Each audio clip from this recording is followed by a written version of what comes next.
Suzanne Woolf has the distinction of being the second longest serving ICANN board member after Steve Crocker. Suzanne's experience stretches from policy to the highly technical. Please welcome Suzanne Woolf.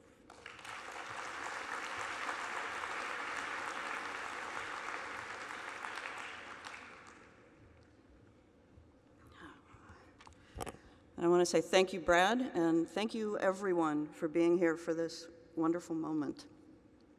I think Brad did ask me to speak as the other longest-serving board member. Steve started as the SAC liaison a few months before I came on as the RSAC liaison, and he has now outlasted me by a year. I left the board a year ago. I really enjoyed the reminiscences, the reminders of the history we've shared so far this week.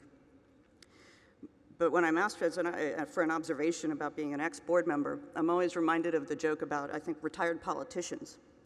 You can say whatever you want, and the good news is no one cares. The good news and the bad news. But as much fun as that can be, I don't think it'll be true for Steve. He's always done me and the community the honor of honesty and commitment. And people have listened as much because they find what he says useful and insightful as because of his role on the board and in the community. The difference, I think, in being a retired board member is actually that you no longer have to speak if you don't want to, but I do hope that he will. The other board experience Steve and I have shared has been in providing a particular type of diversity as techies. The ICANN community requires a balancing act of its techies, as it does of all of us. Techies don't run ICANN, and probably shouldn't, but their input is important to have and needs to be available as part of the process at any time, at any stage. This means the ability to listen to others' views and to make our own views accessible and persuasive.